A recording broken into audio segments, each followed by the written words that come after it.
इस घटना के बाद कई अहम सवाल उठ गए हैं। अमेरिका का क्या रुख होगा? जो बाइडेन ने जो बातें कही हैं उसे किस तरीके से वो पूरा करेंगे, और दूसरी तरफ दुनिया की जो चिंताएं हैं अफगानिस्तान को लेकर, इस पर हम चर्चा करेंगे। स्टूडियो में मेरे साथ मेरे वरिष्ठ सहयोगी संजीव त्रिवेदी हैं, उनसे चर्चा करेंगे। और साथ ही कुछ मेहमान हमारे साथ जुड़ रहे हैं। ग्रुप कैप्टन यूके देवनाथ हैं हमारे साथ, defence expert. Colonel U S Rathore हमारे साथ जुड़ रहे हैं, डिफेंस एक्सपर्ट। और रविंद्र सचदेव, विदेश मामलों के जानकार, भी हमारे साथ जुड़ रहे हैं। आप सभी का स्वागत है। संजीव, सबसे पहले आपसे एक क्विक रिस्पॉन्स। जो कहा है जो बाइडेन ने, उन्होंने कहा कि जगह हमारी होगी, हम तय करेंगे कि किस तरीके से बदला लेना है। ये जो स्टैंड उन्होंने लिया है, अब ये वापस वही पहुंच गए हैं जब अमेरिका ने आईएसआईएस के खिलाफ और अफगानिस्तान की स्थितियों को नियंत्रित करने के लिए कदम उठाए थे। जी बिल्कुल। देखिए, ये जिम्मेदारी जो बाइडेन की थी कि वहां से सेफ पुल आउट कैसे होता है अमेरिकन ट्रुप्स का, और ये प्रश्न चिन्ह भी था उनके इस कदम पर, क्योंकि क्या ये माकूल समय होगा? क्या तालिबानियों के साथ जो समझौता किया गया था फरवरी 2021 में, उसे वो तोड़ेंगे नहीं? तालिबानियों ने उस समझौते को भी तोड़ दिया, और कल देखिए क्या हुआ।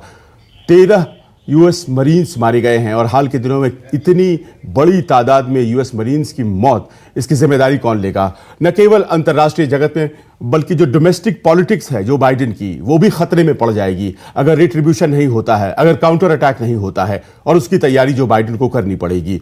अभी कुछ देर पहले कमला हैरिस, जो कि वहाँ की वाइस प्रेसिडेंट है अमेरिका की, उन्होंने बयान दिया है कि हम पहले मिशन पूरा करेंगे और फिर हम जो घटना घटी है उसे भूलेंगे नहीं। अमेरिका में इस वक्त जबरदस्त अफरा तफरी, बहुत ज्यादा अविश्वास बाइडेन के प्रति, और जाहिर है कि इसका असर जो है वो मिशन पर पड़ेगा। काबुल में कुछ एक्शन होगा, मानकर चल सकते हैं। बिल्कुल, ये अहम बात आपने कही। और रविंद्र सचदेव हैं, उनसे भी इस पर हम चाहेंगे कि प्रकाश डालें, विदेश मामलों के जानकार हैं। रविंद्र, अगर अब जो बाइडेन ये कह रहे हैं कि हम अब बदला लेंगे, जगह हमारी होगी, हम आपको ढूंढ कर निकालेंगे, कैसे देखते हैं आप? अगर उनके पूरे पॉलिटिक्स की बात करें तो शुरू में ही निंदा हो रही थी कि जो विड्रॉवल मैकेनिज्म उन्होंने अपनाया वो गलत था, और इस हमले के बाद क्या उस पर दुनिया में अब उनके ऊपर सवाल उठना लाजमी हो गया है? एक्चुअली अगर केवल पॉलिटिक्स की बात करें एक मिनट के लिए, डोमेस्टिक अमेरिका में इस अटैक से बाइडेन को पॉलिटिकली फायदा हुआ है। अगर बहुत ही कोल्ड अनफॉर्चुनेट सिचुएशन में हुआ ये है, अभी तक तो यस बाइडेन का मेजर क्रिटिसिज्म आ रहा था कि ये क्या कर रहा है, और किस अनप्रोफेशनलिज्म की तरह से मिलिट्री भी विड्रॉ कर रहे हैं इत्यादि, राइट। बाइडेन बार बार ये कह रहा था, नहीं देखो हमें वहां से निकलना है, हमारे इतने सोल्जर्स मारे जा चुके, अब हम ये नहीं चाहते कि हमारा एक भी सोल्जर और मरे, हमें निकलना है वहां से। और जब भी अमेरिकन फोर्सेस निकलेंगी, कुछ ना कुछ इस तरह की चीजें होंगी, तो मैं कर रहा हूं, मैं रिस्पॉन्सिबिलिटी ले रहा हूं एज अ प्रेसिडेंट। ये जो वॉर चल रही थी 4 प्रेसिडेंट्स के अंदर, मैं खत्म करूंगा, बस अब निकलना है, राइट। और रोज वो पिछले हफ्ते 10 दिन से उनकी जो भी स्टेटमेंट्स आई, उन्होंने कहा कि एयरपोर्ट पे हो सकता है बहुत बड़ा अटैक होगा, हमारे पास इंटेलिजेंस आ रही है। नाउ अब ये जो ट्रेजेडी हुई, इसका पॉलिटिकल इम्पैक्ट ये होगा बाइडेन की जो अमेरिका की सिचुएशन बहुत ही ज्यादा कॉम्प्लिकेटेड हो गई दुनिया में, बट बाइडेन अब ये कहेगा ना, देखिए मैं तो आपको कह ही रहा था कि अफगानिस्तान ऐसा मेस है, हमें वहां से निकलना चाहिए, और हमें वहां एक भी दिन एक्स्ट्रा नहीं रहना चाहिए, क्योंकि हमारे सोल्जर्स, हमारे सिविलियंस को खतरा है। देखो ये वही हुआ। तो ये पॉलिटिकली आप कदम पीछे भी तो नहीं कर सकते। जब अपने जवानों की शहादत उन्होंने देखी है, तो अब पीछे भी तो कदम नहीं कर सकते। तो अमेरिका वापस अब उसी पॉइंट पर आ गया है जहां पे उसे अफगानिस्तान में जिम्मेदारी उठानी पड़ेगी आईएसआईएस के खिलाफ, तालिबान के खिलाफ। नहीं, इसमें यस एब्सोल्युटली। देखिए अब अमेरिका को कुछ करना तो पड़ेगा, बट आई थिंक बाइडेन तो इसको देख करके ये लोग और ज्यादा, देखिए तभी 31 की इन्होंने जो डेडलाइन बनाई हुई थी, ब्रिटेन और ऑस्ट्रेलिया वगैरह कह रहे थे कुछ दिन और, 5 दिन 10 दिन और चाहिए। बाइडेन ये कह रहा था नहीं, मैं एक भी दिन नहीं बढ़ाऊंगा, क्योंकि एक दिन हमारे लिए बहुत महंगा है, एक दिन हमारे को बहुत बड़ा खतरा है, और वो युवा कल। जी बिल्कुल, राइट। तो अब दूसरी बात यह है कि अब अमेरिका क्या करेगा। तो एक तो मेरे विचार से फिलहाल के लिए तो अमेरिका अपना विड्रॉल कंटिन्यू रखना चाहेगा, पर विड्रॉल के हालात ऐसे अजीब और गरीब हो गए हैं कि इमेजिन नहीं कर सकते, वन। एंड सेकेंडली ध्यान रखिए, बाय द वे, जहां तक लोगों को हमें समझ आता है, जो अटैक कल जिसने किया वो इस्लामिक स्टेट ऑफ खोरासान अपने को कहते हैं, राइट, आईएसआईएस, वो लोग तालिबान के जानी दुश्मन है अपेरेंटली। ठीक है। लेकिन ये तो बहुत अहम सवाल है संजीव कि वहां पर अगर एयरपोर्ट की पूरी जिम्मेदारी अमेरिकन सोल्जर्स की थी, कहां पर चूक हुई? कंट्रोल आखिर कहां पे लूज हुआ? तालिबानी सोल्जर्स भी वहां पर थे, कंट्रोल कहां पे लूज हुआ जिसकी वजह से आईएसआईएस के ने इतने बड़े हमले को अंजाम दे दिया? ये बहुत महत्वपूर्ण है समझना। हमारे साथ कर्नल राठौर भी बने हुए हैं। सर देखिए, ये जिम्मेदारी किसकी है आखिरकार? वो जो इलाका था, जो पेरीमीटर एयरपोर्ट के बाहर का था, वो तो जिम्मेदारी अमेरिकन की थी, ये तालिबानियों का कहना है। लेकिन तालिबानियों को भी पता था कि आईएसआईएस खुरासन के लोग गड़बड़ी कर सकते हैं, और संभवतः जो मुलाकात हुई थी CIA के चीफ और तालिबान के मुल्ला बरादर के बीच, उस बातचीत में ये जरूर जाहिर किया गया होगा। तो फिर ऐसे में सिक्योर नहीं कर पाना आईएसआईएस खुरासन क्या इतना खतरनाक है? देखिए, जो काबुल में हालात हुए अगस्त के महीने में अफगानिस्तान में, ये टोटल स्टेट ऑफ फ्लक्स में था, और ये मौका आईएसआईएस ने सीज किया। वो काबुल के अंदर उन्होंने अपने लड़ाकों को भेजा, और आज जो काबुल में हालात हैं, अफरा तफरी है, कोई कंट्रोल नहीं है, तो ये बहुत आसान है कोई भी टेररिस्ट अटैक को स्टेज करना। इस बात को समझने की ज़रूरत है कि आईएसआईएस अमेरिका और तालिबान दोनों को अपना दुश्मन मानता है। अभी एक जो 16 या 17 अगस्त का वाकया है कि काबुल के जेल में बंद आईएसआईएस के चीफ ओमर खोरासानी को तालिबान ने छोड़ने के बजाय कत्ल कर दिया, और साथ में कोई 8-9 और भी आईएसआईएस के टॉप कमांडर जो जेलों में बंद थे उन्हें भी मार डाला। तो उनको इनसे बदला लेना तो है ही है। इसी तरीके से पाकिस्तान और तालिबान के साथ भी आईएसआईएस के रिश्ते अच्छे नहीं हैं। तो ये अफरा तफरी के माहौल में उन्होंने बॉम्बर्स को डिप्लॉय किया। वहां पर 50-60 हजार की भीड़ में ढूंढ पाना कौन बॉम्बर है बड़ा मुश्किल था। इंटेलिजेंस इनपुट थे। अगर आप देखें, CIA के चीफ मुल्ला बरादर से मिले थे और कहा था कि अटैक हो सकता है, और वही सामने आया। आईएसआईएस ब्रूटल अटैक के लिए जाना जाता है। शियाओं पे अटैक, मैरिज हॉल्स पे अटैक, मैटरनिटी वार्ड पे अटैक, कोई भी अटैक आप देख लें वो बहुत ही ब्रूटली अटैक करते हैं, और नतीजा आपके सामने है। 100 से ज्यादा लोग मारे गए हैं। वो लोग मारे गए हैं जो वहां पर हफ्तों से पड़े हुए थे अमेरिका या ब्रिटेन जाने के इंतजार में। तो ये एक शुरुआत है जी। ये शुरुआत तालिबान के लिए खतरे की घंटी है। अगर वो काबुल पे अपना कंट्रोल स्थापित नहीं करते तो और भी अटैक सामने आएंगे, इससे ब्रूटल और इससे ग्रूसम अटैक सामने आएंगे। पर ये तो गजब की बात हो गई कि आज तालिबान को हम विक्टिम के तौर पर देख रहे हैं, और आईएसआईएस खुरासान इतना खतरनाक आतंकी संगठन है कि उसने तालिबान को बैकफुट पर कर दिया है। क्या ये स्थिति होने जा रही है आने वाले अफगानिस्तान में? देखिए, इतने लोग मारे गए, अमेरिकी सैनिक मारे गए, और तालिबान कंट्रोल नहीं कर पा रहा है, यूएस कंट्रोल नहीं कर पा रहा है। क्या आईएसआईएस खुरासान अगर इतना खतरनाक है तो क्या वो पूरे पश्चिम एशिया में और खासतौर पर भारतीय हितों को भी नुकसान नहीं पहुंचाएगा? मैं जानना चाहूंगा इस बात को। हमारे साथ देवनाथ साहब हैं। आप इस पूरे सिचुएशन को देख रहे हैं, और मामला ऐसा लग रहा है जैसे जो बाइडेन साहब के कंट्रोल में चीज़ें नहीं हैं, खासतौर पर अफगानिस्तान में। तो ऐसे में ये जो बगदादी का जिन फिर सामने आ गया है, क्योंकि उसी के द्वारा शुरुआत किया गया था आईएसआईएस खुरासान का, तो क्या इतना खतरनाक है? क्या ये भारतीय हितों को भी नुकसान हो सकता है? जी हाँ, आईएसआईएस जो है उसका अल्टीमेट गोल है एक खुरासान एम्पायर की संरचना करना। वह चाहता है कि सीरिया, इराक से शुरू करके ईरान होते हुए हिंदुस्तान, अफगानिस्तान तक उसका एक इस्लामिक शरीयत, जो कि एक्सट्रीम से एक्सट्रीम शरीयत माना जाता है, उस पर प्रभावित विचारधारा वाला एक एम्पायर खड़ा करना। देखिए, तालिबान को हम स्ट्रिक्ट मानते हैं, तालिबान को हम खुराफाती मानते हैं, तालिबान को हम भयंकर मानते हैं, लेकिन फिर भी तालिबान में एक अच्छी बात है कि एटलीस्ट उनका लीडरशिप विजिबल है। आप जानते हैं कि तालिबान में किससे बात करनी है, क्योंकि तालिबान का हमेशा से ही एक पॉलिटिकल एंड ऑर्गेनाइजेशनल स्ट्रक्चर रहा है जो कि उन्होंने इंटरनेशनल फोला के सामने खोल के रखा हुआ है। लेकिन आईएसआईएस के साथ दिक्कत हमेशा से ये रही है कि it is a headless organisation.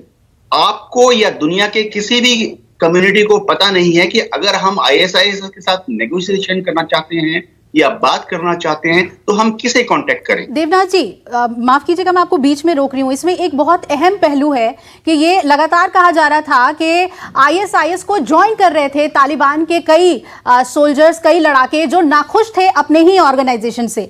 क्या ये जो हमले हुए हैं इसके पीछे जो इंटरनली आईएसआईएस के ने इतनी तेजी से कब्जा वहां बना लिया और हमले किए हैं, इसमें साथ हो सकता है तालिबानियों का भी? तो ये किस तरीके से अफगानिस्तान में पूरी स्थिति को नियंत्रण में ले लेंगे, ये समझना बेहद जरूरी है, क्योंकि दोनों चाहते तो शरिया लॉ ही हैं, लेकिन डिफरेंस कहां पर है? क्यों इस तरीके से मजबूत हो रहा है आईएसआईएस के अफगानिस्तान में, ये हमें समझाइए। जी हाँ, अगर आप तालिबान को देखें तो वो भी शरिया के हिसाब से अफगानिस्तान को चलाना चाहते हैं, लेकिन अगर आप उनके हमलों को देखें तो उन्होंने अपने हमले जो हैं वो मिलिट्री टारगेट पर, प्रिसिशन टारगेट पर किए हैं। जबकि आईएसआईएस जो है वो हमेशा से ही जाना जाता रहा है कि वो आम सिटीजन, आम जो जनता है, आम नागरिक है, जो जिनको वो लोग नॉन बिलीवर्स मानते हैं, उनके ऊपर वो लोग सरेआम, खुलेआम, बिना झिझक हमला करते रहे हैं। देखिए, अफगानिस्तान में जो हम बोल रहे हैं आईएसआईएस खुरासान, इनकी संख्या अभी तक बहुत ज्यादा नहीं है। इंटेलिजेंस सोर्सेस के हिसाब से इनकी संख्या 1500 से शुरू करके ज्यादा से ज्यादा 2800 है। हाँ, सत्य बात है कि इसमें कुछ एलिमेंट शायद तालिबान के भी होंगे। देखिए, तालिबान जो है it is not a homogeneous group. Taliban जो है उसमें काफी सारे जो गुट हैं उन्होंने मिलकर पूरे अफगानिस्तान में तालिबान की संरचना की है जी। इसमें से कुछ लोग मॉडरेट हैं, कुछ लोग रैशनल हैं, कुछ लोग एक्सट्रीम व्यू रखते हैं और कुछ लोग एक्सट्रीम व्यू रखते हैं। यानी कि आप ये कहना चाह रहे हैं कि दोनों ही शरिया कानून चाहते हैं, लेकिन बहुत डेडली और वायलेंट है आईएसआईएस के अपने जो विचार हैं उन्हें लेकर, और तालिबान उतना नहीं है। संजीव, एक जो रिपोर्ट में पढ़ रही थी कि जिस तरीके से आईएसआईएस के ने पिछले दिनों में महिलाओं के ऊपर अत्याचार किया है, कई हॉस्पिटल्स में उन्होंने जाकर गोलियां बरसाई प्रेग्नेंट महिलाओं के ऊपर, नर्स के ऊपर, और कई स्कूल्स में उन्होंने टारगेट किया। पहले से ही पूरी दुनिया की नजर अफगानिस्तान की महिलाओं पर है।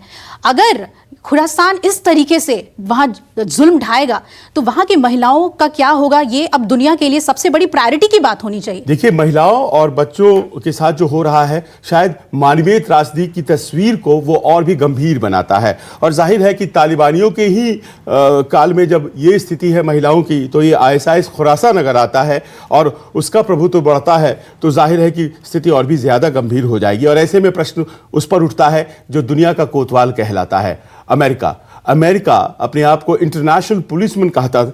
और रोबिन सचदेवा साहब, यह बहुत अहम हो गया है समझना कि ये जो इंटरनेशनल पुलिसमैन वाली जो उसकी इमेज थी, ये कितना ज्यादा डेंट हो चुकी है आज की तारीख में, और हर जगह जा करके मानवाधिकारों की बात करना, जैसा कि हमारी सहयोगी कह रही हैं, बार बार इस बात को प्रूव करना, चाहे वो आप इराक में देख ले, चाहे वो अफगानिस्तान में देख ले, कहीं भी जा करके आज की तारीख में तो उसके अपने सोल्जर्स मारे गए हैं।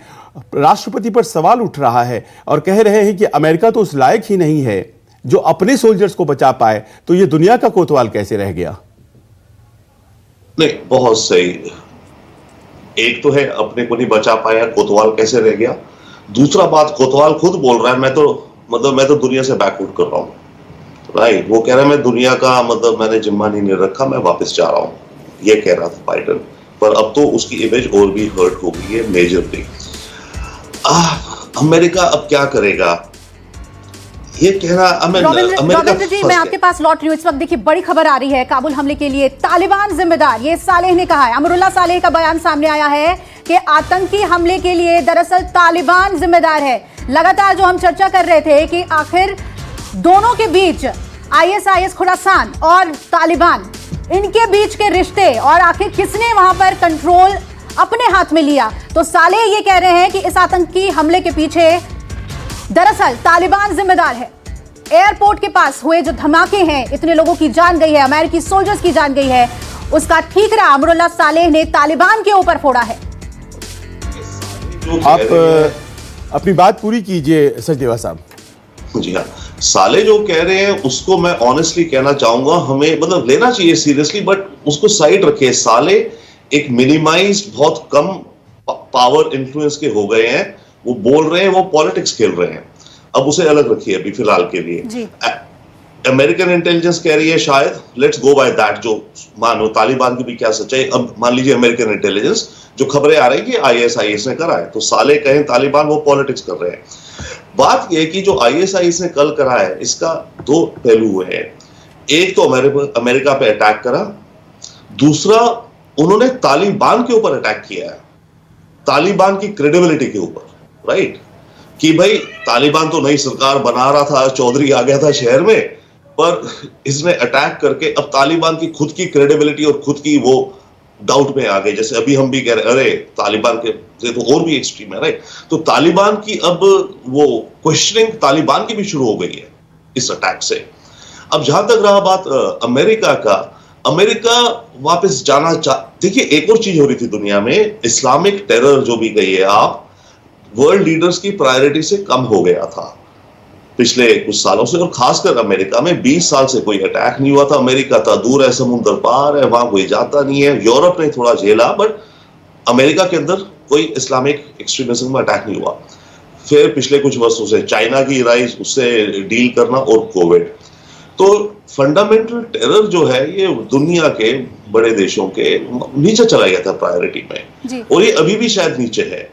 परंतु कल जो ये अटैक हुआ, इसके चलते हो सकता है इस्लामिक टेरर का मुद्दा वंस अगेन दुनिया की एजेंडा प्रायोरिटी नंबर 1 की तरफ आ जाए। तो ये हुआ है कल के इस अटैक से। अमेरिका क्या करेगा? एक तरफ तो बाइडेन इमीडिएटली कह रहे हैं, उनका वो बार बार यही कह रहे थे, तभी तो मैं कह रहा हूं बाइडेन को पॉलिटिकली फायदा हुआ इसमें। वो इतने दिनों से कह रहा था हमें वहां 1 घंटा भी नहीं रुकना चाहिए, 1-1 घंटा हमारे लिए खतरा है, वही हुआ कल, राइट? तो अव्वल तो ये जो ऑलरेडी कर रहे हैं अपना विड्रॉल कंप्लीट करें, बट बड़ा अजीब, पता है, ये काबुल का ऐसा क्राइसिस हो गया, ये एयरपोर्ट को खाली करना और करवाना इटसेल्फ एक नया क्राइसिस बन गया है। बिल्कुल रॉबिन जी, और जो मानवीय त्रासदी से अफगानिस्तान जूझ रहा है, उस पर पूरी दुनिया की नजर है, और जल्द ही कोई एक बड़ा कदम उठाने की भी जरूरत है। लोगों को इस आतंक के खिलाफ एक साथ आना पड़ेगा। बड़ी खबर आपको बता दें, आतंकी हमले पर अमरुल्लाह सालेह का बयान सामने आया है। काबुल हमले के लिए तालिबान जिम्मेदार है, ये कहा है सालेह ने, और ISIS खुरासान को तालिबान ने हमेशा मदद की।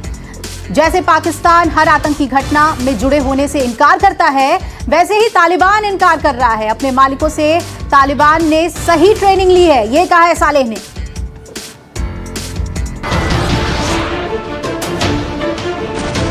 नमस्कार, मैं हूं मानक गुप्ता। अगर आपको हमारा ये वीडियो पसंद आया हो तो इसे लाइक और शेयर जरूर करें, और हां, हमें सब्सक्राइब और फॉलो करना ना भूलें, ताकि आप देश और दुनिया की कोई खबर मिस ना करें। तो जुड़े रहिए हमारे साथ और देखते रहिए News 24।